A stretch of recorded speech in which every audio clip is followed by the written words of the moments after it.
Good day. Welcome to Mayor King's TV News. I am Matu Okwamitorishe, and here are the headlines.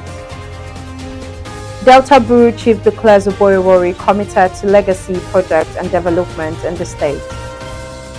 FIRS and partners plan tax sensitization for pupils on Children's Day. Inec considers using AI for electoral process. Tinubu seeks Senate approval of 1.48 trillion naira for 2025 Rivers Appropriation Bill.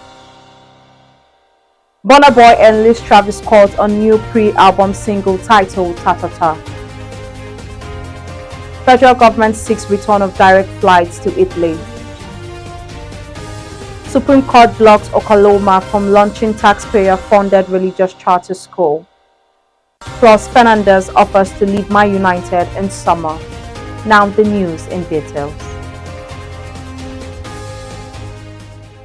Dr. Fred Latimore Oghenesivbe has commended Governor of Delta State, Right Honorable Sheriff Oborevwori, for positively impacting socioeconomic and infrastructural development of the state and people through his legacy projects as in the MORE agenda.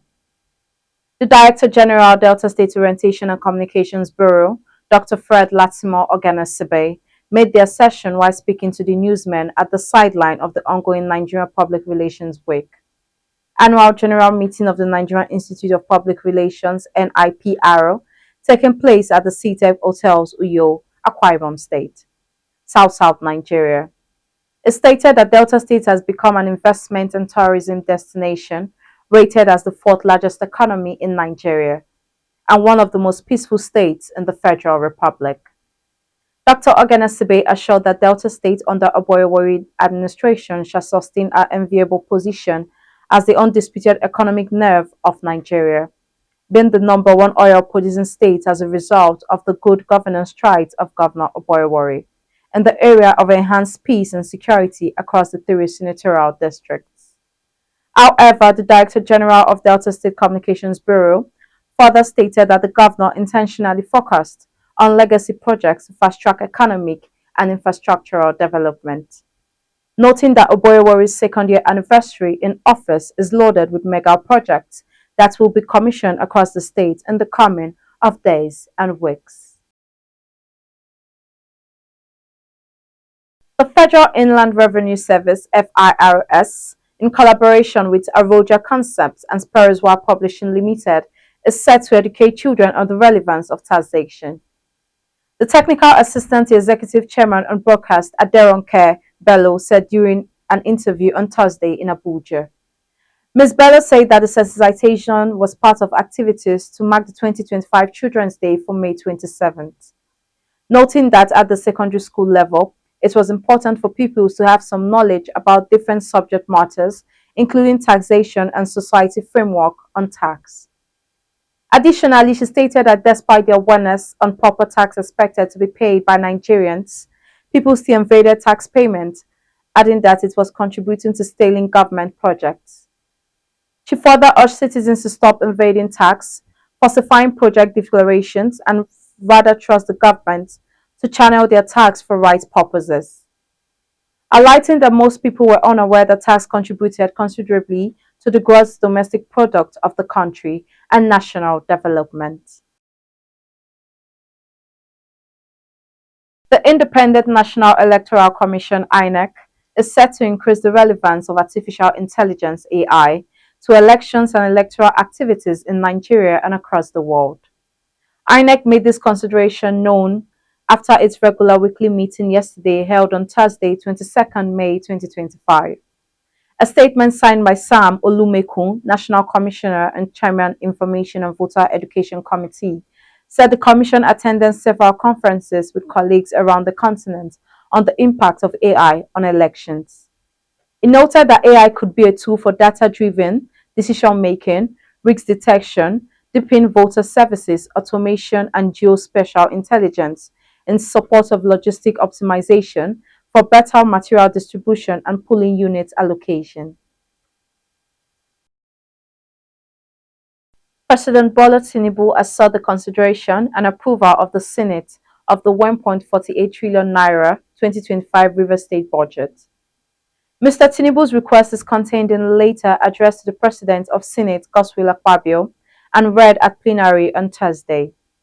The President in the letter entitled Forwarding of Rivers State Government 2025 Appropriation Bill for consideration by the National Assembly recalled that the state is currently under emergency rule proclaimed and duly gazetted in March. As stated Regulation 4, subsection 2 of the Emergency Rule 2025 requires authorization for expenditure from the Consolidated Revenue Funds of Rivers State for its activities. In the absence of the State House of Assembly, it is expected that the National Assembly acts on that behalf, hence the request for the approval of the Senate for the Rivers State Government 2025 Appropriation Bill. However, Tinubu stated that the spending plan prioritized investment in critical sectors of the state, such as infrastructure, health, including drugs for malaria and other common ailments, education and agriculture are projected to generate 6,000 jobs. Now on the entertainment news. Afrobeat superstar Damini Ogulu, popularly known as Burna Boy, released a new collaborative track, Ta Ta Ta, with American rapper Jacquees Webster, popularly known as Travis Scott, on Wednesday. Burna Boy announced the release of Ta Ta Ta in an Instagram post on Thursday, as a rollout track expected to be part of his upcoming 8th studio album, No Sign of Weakness. This album, which is said to be a reflection of Burna Boy's personal and artistic growth, is highly anticipated by fans and critics alike. Meanwhile, Burna Boy planned performance with Drake at the 2025 Wireless Festival on 18 February. The Grammy-winning singer has been making waves to promote his 8th album. Also, Travis Scott reinforced early impressions made by Bundle Corner to describe pleasurable experiences and performances. His contribution showcased his outstanding of the Afrobeat sound, the growth cross-genre collaborations of the Afrobeat stars with the global singers. Now on the business news. The federal government has urged the revival of bilateral air services and agreements with Italy to restore direct flight operations and strengthen trade with economic ties between the two nations. The move aims to facilitate direct flights between the two countries and boost bilateral trade and investment. Ambassador Abdasin Madokwe, Director of Economic Trade and Investment at the Ministry of Foreign Affairs, made the call at the Nigeria-Italy Investment Summit 2025 in Abuja on Wednesday. The summit, organized by Giant G Nigeria Limited in collaboration with the Italian Embassy in Abuja and the Nigerian Embassy in Rome, is themed Building Bridges, Unlocking Opportunities. Madubrike, represented by Mrs. Eukaria Eze, Deputy Director in the Ministry, highlighted the challenges passengers face due to the suspension of artillery operations in Nigeria, which has disrupted direct travel between Nigeria and Italy. He further noted that Nigeria and Italy shared long-standing relations in sectors such as trade, investment, agriculture, and technological development, and that the BASA agreement could unlock untapped economic potentials. However, Ambassador Augustine Chigbolu, Managing Director of Giant G Nigeria Limited, also stressed the importance an Italy airline service alleviate travel challenges between the two nations. Now on the foreign news.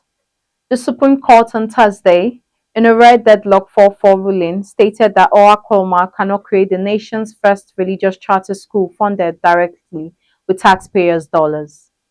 Justice Amy Connet Barrett, a Catholic, did not take part in the decision. From the case Ellie, presumably giving her ties to the North Dam Law School clinic that supported the Catholic effort to create the school, but she did not explain her decision. Moreover, the Supreme Court issued a one-line opinion upholding Oklahoma's Supreme Court ruling that taxpayer-funded religious schools would violate both the state and U.S. constitutions. The court action leaves in place lower court rulings that said that the agreement would have violated the Establishment Clause of the First Amendment. Now on the sports news. Bruno Fernandes says he will leave Manchester United this summer if the club wants to take advantage of him based off their Europa League final defeat. It emerged earlier this month that Saudi Pro League side Al Ahly are prepared to break the British transfer record and pay Fernandes close to £200 million over a 3-year contract following talks with his representatives. United will come under more financial pressure than ever after failing to hit a £100 million Champions League jackpot by beating Tottenham in the final in Bilbao on Thursday. And even though it's highly unlikely that they will consider selling their captain, Fernandes will go if the deal is in the club's best interests. However, whatever happens to him and the rest of the squad is this summer, Fernandes remains convinced that Ruben Amorim is the right man to take United forward despite overseeing the club's worst ever Premier League campaign and failing to deliver Champions League football via Europe. Now a recap on our headlines. Delta Bureau Chief declares Oborevwori committed to legacy projects and development in the state. FIRS and partners plan to sensitization for pupils on Children's Day. Inec considers using AI for electoral process. Tinubu seeks Senate approval of the 1.48 trillion naira for 2025 Rivers Appropriation Bill. Burna Boy enlists Travis Scott on new pre-single titled Ta Ta Ta. Federal government seeks return of direct flights to Italy. Supreme Court blocks Oklahoma from launching taxpayer-funded religious charter school. Fernandes offers to leave Man United this summer. That's the news as edited by Timiola Emanuela. I am Matu Okpamitorishe. Thanks for watching.